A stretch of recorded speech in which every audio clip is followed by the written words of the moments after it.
आदरणीय बंधुओं, माताओं व मेरी प्यारी बहनों, राधे राधे। आप सभी का हमारे YouTube चैनल जीवन की धारा पर बहुत बहुत स्वागत है। बंधुओं, आज हम इस वीडियो में श्राद्ध पक्ष में पितृ पूर्वजों को मुक्ति देने वाले, शांति देने वाले, पितरों को प्रसन्नता प्रदान करने वाले, पितृ ऋण से मुक्त करने वाले श्रीमद् भगवत गीता के प्रथम अध्याय का कथा महत्तम श्रवण करेंगे। कथा महत्तम सुनने के बाद यदि आप हमारे चैनल पर नए हैं तो कृपया हमारे चैनल को सब्सक्राइब करें, बेल आइकन को प्रेस करें ताकि हमारी वीडियो की नोटिफिकेशन सबसे पहले आप तक पहुंचे। वीडियो को शेयर व लाइक भी जरूर करें। देवी पार्वती ने कहा, भगवान आप सब तत्वों के ज्ञाता हैं। आपकी कृपा से मुझे श्री विष्णु संबंधी नाना प्रकार के धर्म सुनने को मिले जो समस्त लोक का उद्धार करने वाले हैं। हे देवेश, अब मैं गीता का महत्तम सुनना चाहती हूँ, जिसका श्रवण करने से श्री हरि में भक्ति बढ़ती है।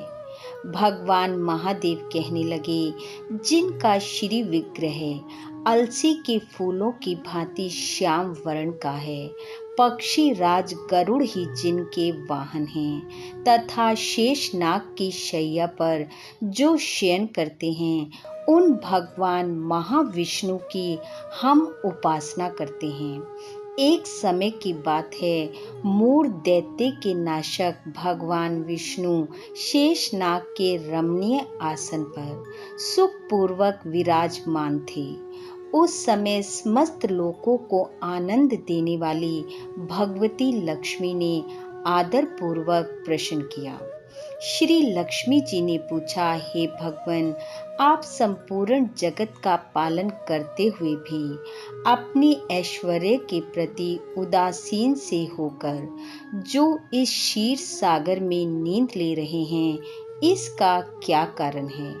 श्री भगवान बोले, हे सुमुखी, मैं नींद नहीं लेता, बल्कि तत्व का अनुसरण करने वाली अंतर्दृष्टि के द्वारा अपने ही महेश्वर तेज का साक्षात्कार कर रहा हूँ। हे देवी, यह वही तेज है जिसका योगी पुरुष कुशाग्र बुद्धि के द्वारा अपने अंतःकरण में दर्शन करते हैं, तथा जिसे विद्वान वेदों का सार तत्व निश्चित करते हैं। वह महेश्वर तेज एक अजर प्रकाश स्वरूप आत्म रूप, रोग शोक से रहित अखंड आनंद का पुंज तथा द्वैत रहित है।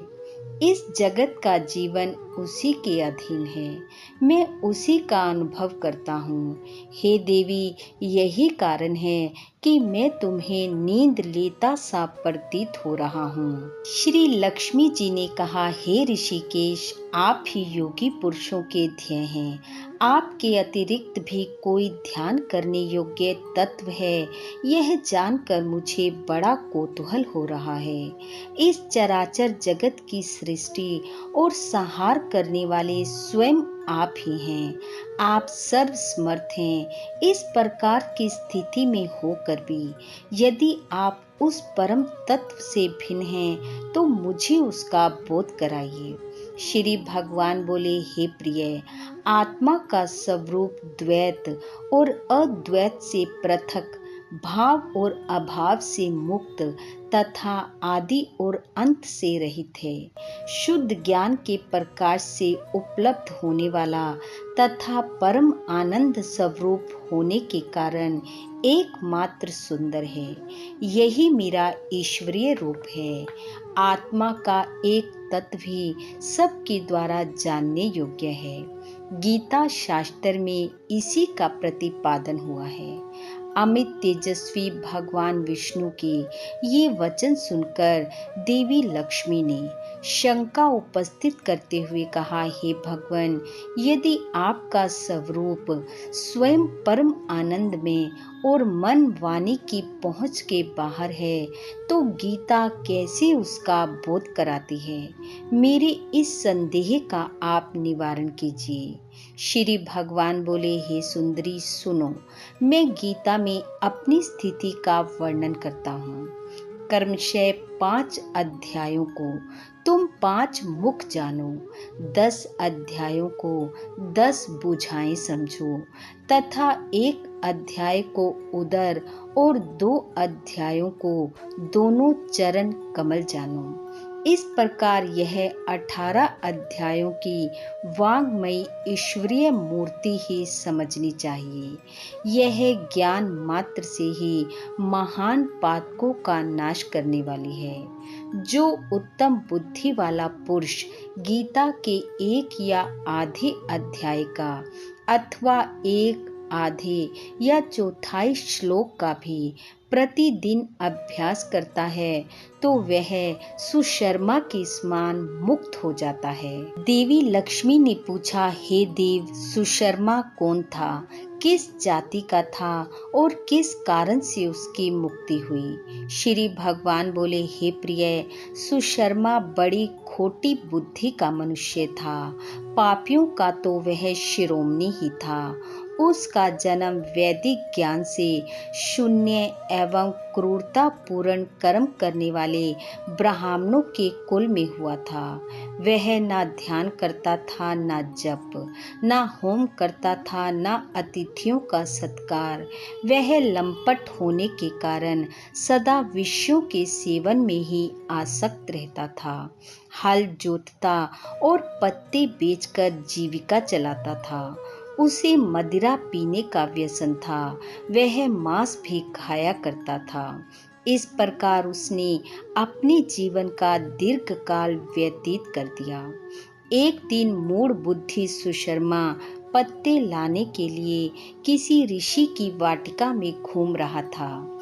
इसी बीच में काल रूपधारी काले सांप ने उसे डस लिया। सुशर्मा की मृत्यु हो गई। तदंतर वह अनेक नरकों में जा वहां की यातनाएं भोगकर मृत्यु लोक में लौट आया और वहां बोझ ढोने वाला बैल हुआ। उस समय किसी पंगु ने अपने जीवन को आराम से व्यतीत करने के लिए उसे खरीद लिया। बैल ने अपनी पीठ पर पंगु का भार ढोते हुए बड़े कष्ट से 7-8 वर्ष बिताए। एक दिन पंगु ने किसी ऊंचे स्थान पर बहुत देर तक बड़ी तेजी के साथ उस बैल को घुमाया। इससे वह थककर बड़े वेग से पृथ्वी पर गिरा और मूर्छित हो गया। उस समय वहां कौतूहलवश आकृष्ट हो बहुत से लोग इकट्ठे हो गए। उस जन समुदाय में से किसी पुण्य आत्मा व्यक्ति ने उस बैल का कल्याण करने के लिए उसे अपना पुण्य दान किया। तत्पश्चात कुछ दूसरे लोगों ने भी अपने अपने पुण्यों को याद करके उन्हें उसके लिए दान किया। उस भीड़ में एक वैश्य भी खड़ी थी। उसे अपने पुण्य का पता नहीं था, तो भी उसने लोगों की देखा देखी उस बैल के लिए कुछ त्याग किया।